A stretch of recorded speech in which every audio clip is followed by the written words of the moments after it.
Assalamualaikum warahmatullahi wabarakatuh. Selamat malam teman-teman semuanya. Saya Reti Kurani Putri dari kelas 2B Ekonomi Pembangunan Fakultas Ekonomi dan Bisnis Universitas Bengkulu dengan NIM C1A022014. Pada kali ini saya mau mengajak teman-teman untuk mengulas kembali atau kita flashback ya materi yang sebelumnya sudah pernah kita pelajari tentang leadership atau kepemimpinan. Nah, kebetulan sekali kemarin itu kelompok saya yang menyajikan materi tentang leadership atau kepemimpinan ini. Namun kalau nggak salah kemarin itu lewat Zoom ya. Jadi mungkin teman-teman merasa bosan ataupun kurang fokus mendengarkan materi dari kelompok kami. Jadi izinkan saya mengulas kembali materi kita yang telah kita pelajari pada beberapa minggu yang lalu untuk menambah wawasan teman-teman tentang apa sih yang dimaksud dengan kepemimpinan itu. Nah, sebelum masuk dengan pembahasan, saya mau tanya kepada teman-teman, menurut teman-teman apa sih definisi kepemimpinan itu sendiri?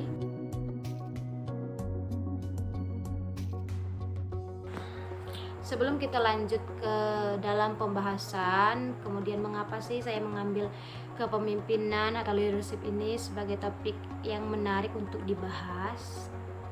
Nah, jadi sebelum itu kita harus mengetahui definisi dari kepemimpinan atau leadership itu tersendiri.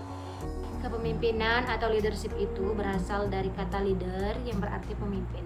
Jadi leadership itu artinya kepemimpinan.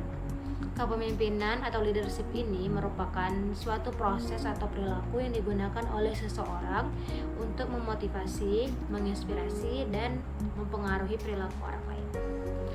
Banyak juga yang beranggapan bahwa kepemimpinan ini sama dengan manajemen. Namun sebenarnya kepemimpinan dengan manajemen itu memiliki perbedaan. Jadi saya akan memberitahu teman-teman sedikit perbedaan antara manajemen dengan kepemimpinan. Manajemen itu merupakan suatu aktivitas yang terfokus kepada POAJ yang seperti kita ketahui, yang artinya itu satu planning, kemudian yang kedua organizing, yang ketiga ada actuating, yang keempat ada controlling. Sedangkan kepemimpinan merupakan suatu aktivitas yang terfokus kepada pengaturan agenda, kemudian penyelarasan, penginspirasian, dan pemantauan. Kemudian selanjutnya ada kekuasaan yang ada di dalam kepemimpinan. Dalam pengaturan organisasi terdapat 5 jenis kekuasaan yang dimiliki oleh seorang pemimpin. Yang pertama ada legitimate power atau kekuasaan yang sah. Yang kedua ada reward power atau kekuatan hadiah. Yang ketiga ada coercive power atau kekuatan memaksa. Yang keempat ada referent power, dan yang terakhir ada expert power. Nah, yang pertama itu ada legitimate power atau kekuasaan yang sah. Kekuasaan yang sah ini merupakan kekuasaan yang secara hierarki diberikan oleh organisasi kepada seseorang untuk menduduki suatu organisasi atau bisnis sebagai seorang pemimpin. Kemudian yang kedua ada reward power. Reward power ini biasanya bisa berupa pujian, kemudian jabatan tangan, bisa berupa insentif yang lain itu pemberian bonus, kemudian rekomendasi posisi, dan lain sebagainya. Yang ketiga ada coercive power. Coercive power merupakan kekuatan atau kekuasaan memaksa. Coercive itu artinya memaksa ya. Jadi coercive power itu kekuatan memaksa. Seorang pemimpin itu dengan sengaja memaksakan kekuasaan kepada atau penghormatannya kepada seorang bawahan ataupun rekannya. Seseorang pemimpin yang memaksa kepatuhannya untuk dilakukan oleh seorang bawahannya itu akan semakin besar dipandang dan dibenci oleh para bawahan maupun rekan kerjanya, dan semakin kecil dia dipandang sebagai seorang pemimpin yang baik. Yang keempat itu adalah referent power.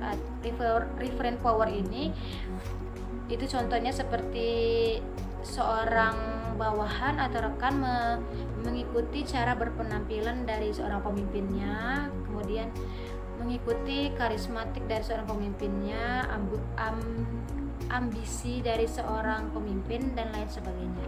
Yang kelima yaitu kekuasaan expert power atau kekuasaan informasi yang dimiliki oleh seorang pemimpin dalam mengakses seorang pelanggan yang kemungkinan itu penting. Jadi aksesnya itu kan sedikit.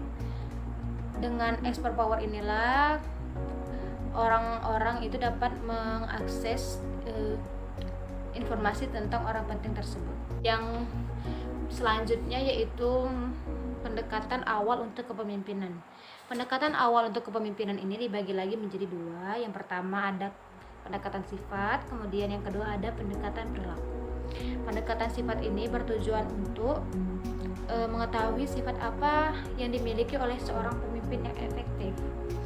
Ada yang beranggapan bahwa seorang pemimpin yang efektif itu adalah seorang pemimpin yang memiliki wajah yang tampan, memiliki postur tubuh yang tinggi, atau bahkan dia itu adalah orang yang kaya.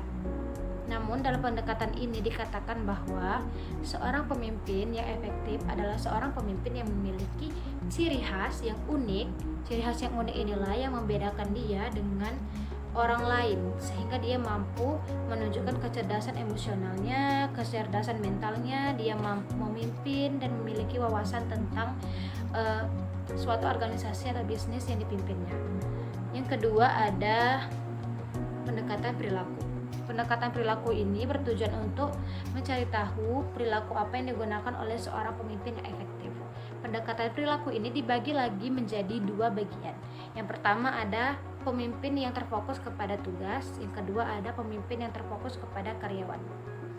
Nah, pemimpin yang terfokus kepada tugas ini biasanya terjadi saat sebuah organisasi atau bisnis itu mempunyai produktivitas yang tertinggal. Jadi seorang pemimpin itu sebisa mungkin mengejar tugas agar bisa dapat menaikkan ketertinggalan produktivitas tersebut. Kemudian yang kedua tadi ada pemimpin yang terfokus kepada karyawan.